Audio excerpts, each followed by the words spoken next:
What you don't want to do, and what people have been guilty of doing in the past, is instead of looking to their realtor for that expertise, they will instead send the inspection report to their friends and family, and they will freak out because they frankly haven't seen an average inspection report. So they'll see a 40-page report and go, "Oh my goodness, this is terrible. You bought the worst house on the market. You need to immediately get out of that deal. You need to figure out how to," and they'll just send you completely into panic mode.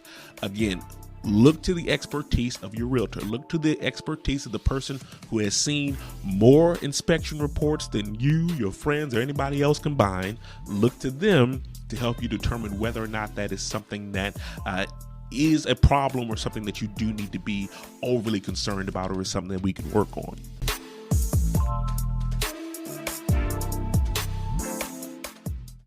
Welcome to the Home Goals Podcast, the ultimate guide for turning your home goals into a reality. I'm your host, Derek Thornton. Join us as we navigate the twists and turns of obtaining a home. We'll be offering expert tips, helping you avoid pitfalls, and championing your journey towards that cherished place to call home. In this week's episode, we've titled it, "Did I Buy a Lemon?" I think about if you've ever seen the movie with Tom Hanks called Money Pit.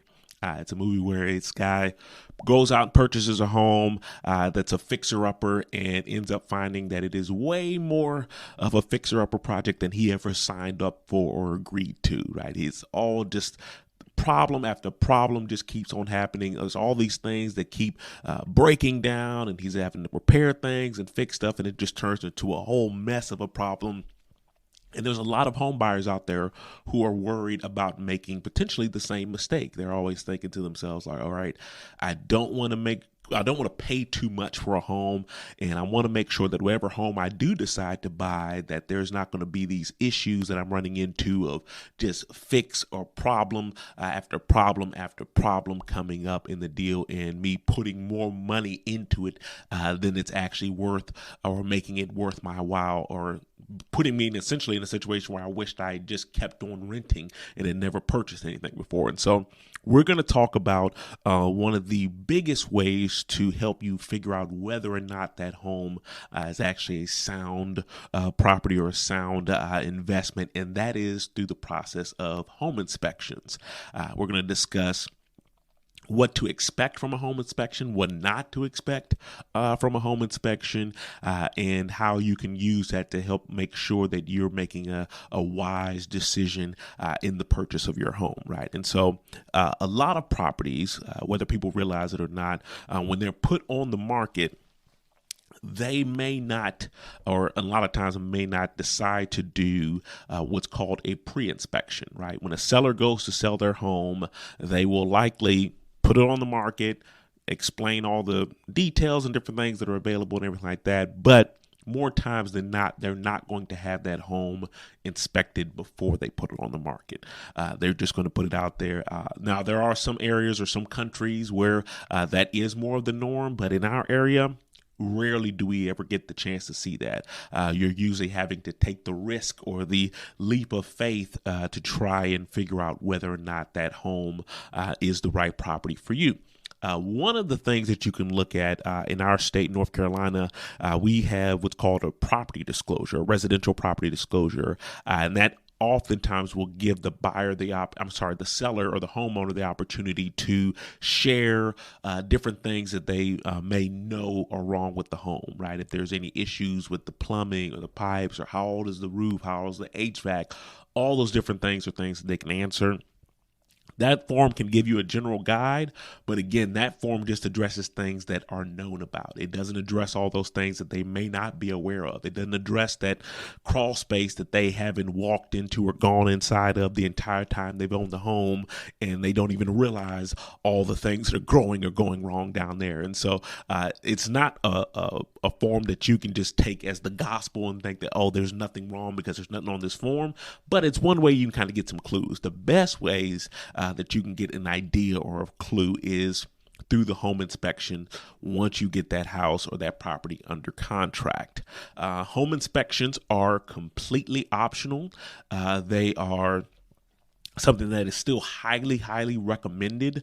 I'm trying to think if I've ever had a deal. I might have had one, maybe two deals ever where someone opted not to get a home inspection. And it's always something that I advised against. But again, I can't control anybody. I just put the information out there and let them make the decision. But every single deal that I've done, whether it was a fixer-upper, whether it was new construction, a traditional resale home, all those properties, I advise every single buyer to have a home inspection done on that home, because you just want to make sure that you have a clear understanding of what you're getting into.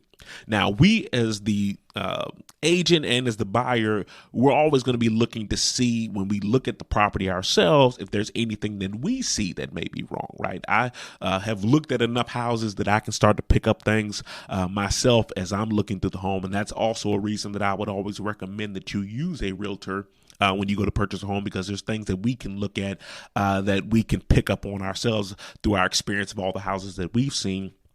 And so we'll try to pick up on many things as we can, but at the end of the day, we are not licensed home inspectors, and most buyers are not licensed home inspectors either.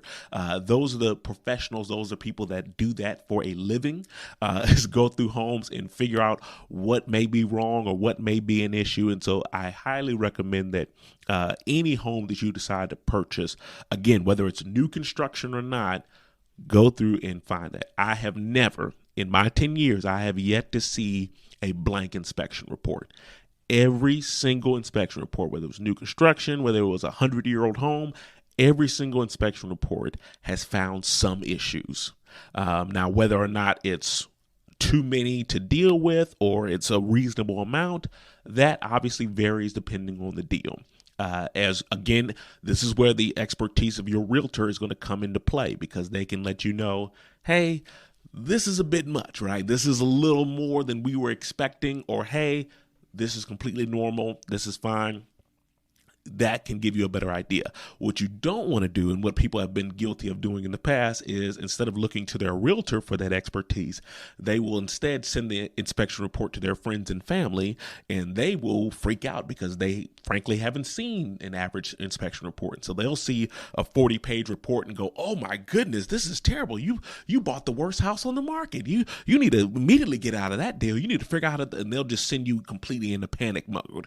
Again, look to the expertise of your realtor. Look to the expertise of the person who has seen more inspection reports than you, your friends, or anybody else combined. Look to them to help you determine whether or not that is something that is a problem, or something that you do need to be overly concerned about, or is something that we can work on.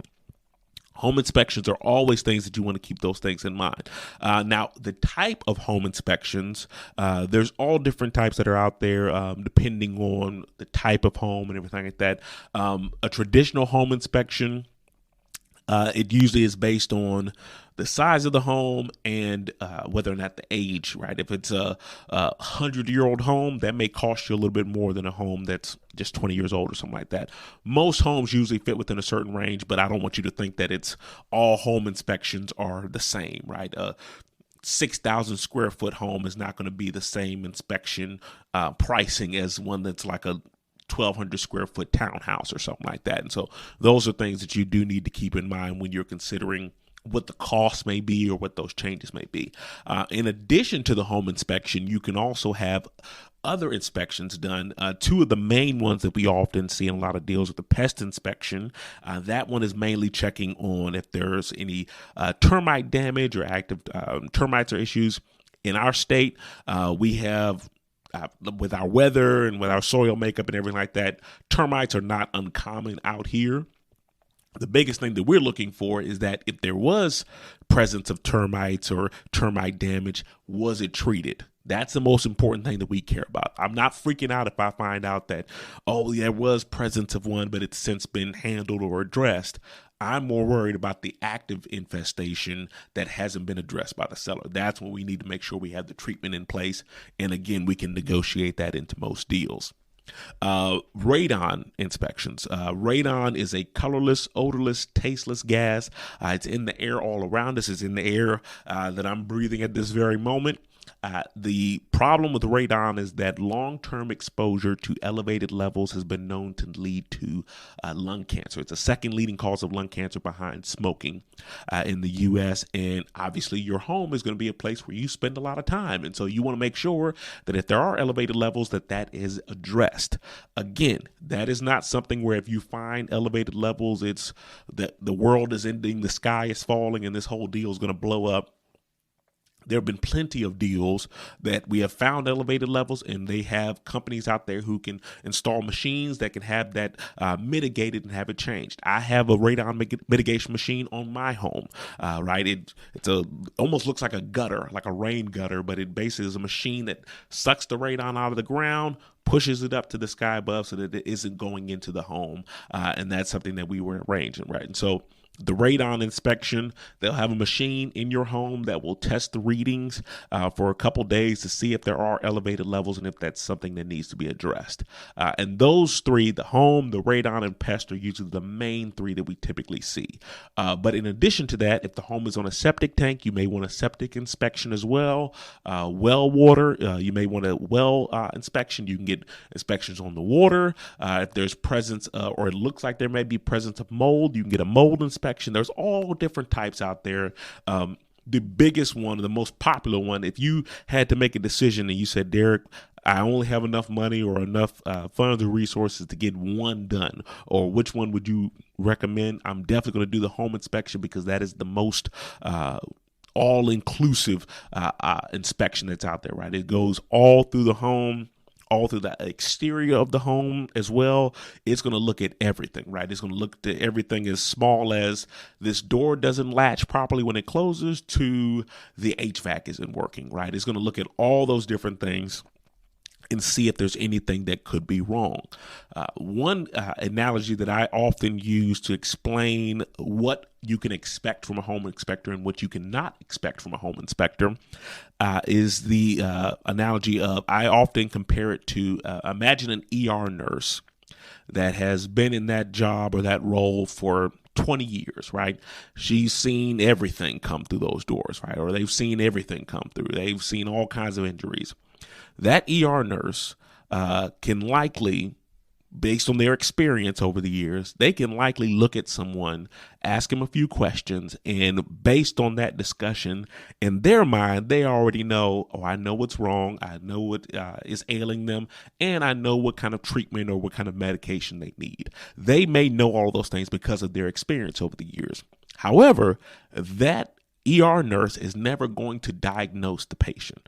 They will always give their notes and their information to the doctor, and the doctor is responsible for coming in and diagnosing that patient. Home inspectors are a lot like those ER nurses, right? They can come in and based on their experience, they may know, okay, I know exactly what the problem is in this room. I know what that issue is. I know how to fix it and everything because of my experience. However, for liability purposes, they are not going to say, hey, in order for you to fix that particular item over there, you need to go down to Home Depot and get this bolt and get this particular size screw and fix it up yourself. They're not going to tell you that. They're just going to say, hey, that isn't working the way that it's intended or the way that it should. You need to call this fill in the blank contractor to come in and address that issue, right? So they're not going to say, here's how you fix the toilet, or here's how you fix the water heater, or here's how you fix the HVAC. They're not going to say that. They're going to say, hey, you need to call in a plumber to address this. It's not working the way that it should. You need to call in an HVAC contractor to fix this, right? And so I don't want people to get an inspection report and think to themselves, oh, we'll be able to look at this report and tell exactly what we need to do to fix all these things. That is not what the job of the home inspector is. The job of the home inspector is just to point out the potential issues and tell you who you should contact to address those particular items. And so I always want to make sure that people are clear on what they can receive from that home inspection report.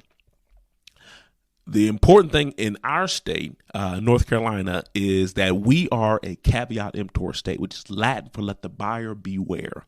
And that is a fancy way of saying that you could ask for the seller to fix everything on that inspection report. You could submit that request. There's nothing to stop you from doing that. However, the contract states that the home is being sold as is. And so, although, yes, you can make all of those requests, the seller has every right to say no to all those requests on that inspection report. They don't have to fix anything. And that's a very important piece of information for you to keep in mind. Now, it is usually in their best interest to try to work with you, the buyer, to get that deal. Because again, they want the deal to close, right? They want that deal to work out because they're trying to get that home sold. And so it's usually in their best interest to handle those things as best they can. Another thing that does give you, the buyer, a little more leverage in negotiating repairs is if let's say, for example, the seller refuses to fix anything that you've requested, right? They say, hey, we're not fixing it. There's a caveat emptor state. The contract said it's being sold as is. We're not fixing it. Tough luck. If you want the house, cool. If not, you can back out. That's really your only. Now, you are locked. You do, as the buyer, have them locked into that deal. But if you decide that you have to have those things fixed in order for you to feel comfortable going through with that home purchase, really the only thing you can do is back out, in which case you will lose whatever money you put up to that point, right? And so that's something that you need to make sure is in the back of your mind before you ever even make an offer on that home, is that, hey, if they refuse to fix anything wrong, and if it's something that's so important that I just have to walk away from that deal, can I walk away from that transaction? Because again, they don't have to fix any of those things. But if you do decide, let's say in this hypothetical scenario, you did decide to back out of the deal and just lose those funds that you spent up to that point. When the seller goes to sell that home to another buyer, those major issues that were found in your inspection report, those now become what we call material facts. And that means that those things, or those items that were found, the seller now has to disclose that to all of the other potential buyers out there. And I'm willing to bet that when those buyers see certain issues, they may say to themselves, I don't know about this home. Or, yes, I'm still interested, but not for the price that you're asking, right? I want it for less because that issue hasn't been corrected or been addressed. And so for that reason, it's usually in the seller's best interest to find a way to work with you. And so even though this is a caveat emptor state, there is still some leverage on the buyer side, because again, the seller knows it hurts my marketability if I don't address these items. Let me try to see if I can work with this current buyer and get this deal to work out before I go through the process of trying to sell it to someone else and try to talk them into just accepting whatever issues or problems were found in that inspection report. But I always tell people, don't ever make the assumption that, oh, they have to fix this, or, oh, we found this problem.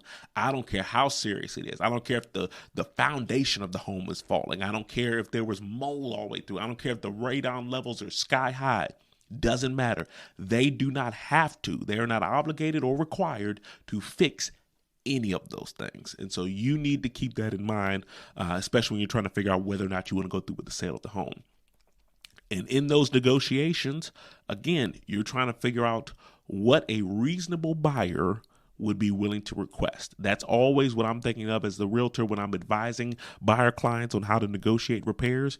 You're always trying to consider what the average buyer would be willing to accept or take on. If you feel that you're asking for something that the average buyer isn't going to care about, the likelihood of the seller actually addressing that item, not likely. But if you know that it's something that's going to be a big hot button issue for any buyer out there, it may be better for them to go ahead and make the deal work out with you. And that gives you some leverage in your negotiations. These are all things that you need to take into consideration.